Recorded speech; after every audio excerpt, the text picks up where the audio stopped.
Over the past year and a half, TikTokers have been filming and posting Georgia Southern students, asking them questions and putting them in situations that may not always be comfortable. The TikTokers are prone to popping up at large-scale campus events, catching unsuspecting students on camera. Events such as Panhellenic recruitment, when they show up, requires the leaders of these events to step in. We were given the opportunity to meet with Megan Ramirez, Georgia Southern's Panhellenic Vice President of Recruitment, where she recapped her experience and run-in with the TikTokers. Hi, my name is Megan Ramirez, and I currently serve as Vice President of Recruitment. I actually met a new one that I didn't even know who he was, and he was very, very friendly. Honestly, at first, I was kind of like, who's this person walking up and down? Not necessarily Greek Row, but on the surrounding sidewalks. And I kindly went up to him, asked him to kind of stop talking to these girls, as most of them are upcoming freshmen and don't really know the campus life and really who they are unless they have TikTokers themselves.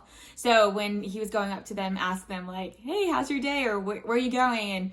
Or they kind of may have got a sense of not being safe. So I just want to make sure everything was okay. And so when I talked to him, he's like, honestly felt like we were friends. Like he was just kind of like, oh my gosh, like no problem. And then we started talking.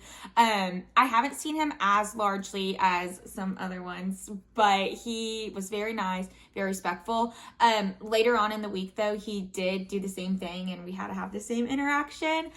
So he knew what he was doing, but he kind of just chose to keep doing it because technically everything he was doing was legal. It was recently announced that one of the TikTokers had been banned from campus with a trespassing charge.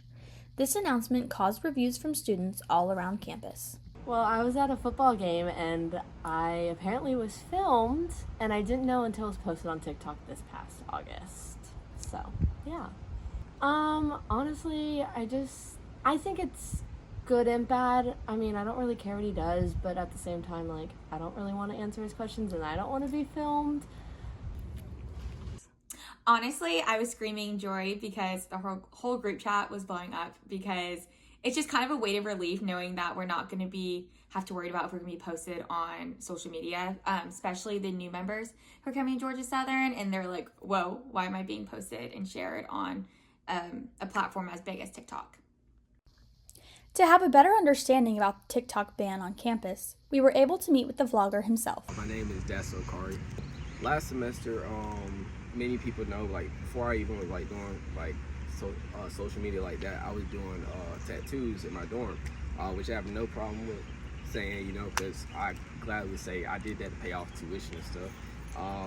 And they basically told me that I could no longer live in Eagle Village no more, but they never told me I was banned from all campuses. And then, so I actually ended up doing a skit in a dorm at Freedoms this semester, got consent from the girl, all written and everything, and I got a call from the police literally the next day, and I'm like, whoa, the police department, right before I go to work, and they talking about, it's like, you got to come up here to sign this trespassing warrant or something like that. And I was like, okay. So I asked him, I was like, is it about my videos? Because everything I do is legal, or I try to make sure it's legal. And he was like, no, it has nothing to do with your videos. It's just that the campus system, they don't want you here no more. And I was like, okay, that's the easiest way to say it, and I've gotten a lot of complaints from even some of the people from higher up. They said that they don't want me here no more because they don't like what I do on this campus, and that's totally understandable. It is still undetermined if actions will be taken against the TikToker for the videos themselves and how this situation will continue to unfold. This is Emma Tatum and Lanna Douglas from Sincerely Southern.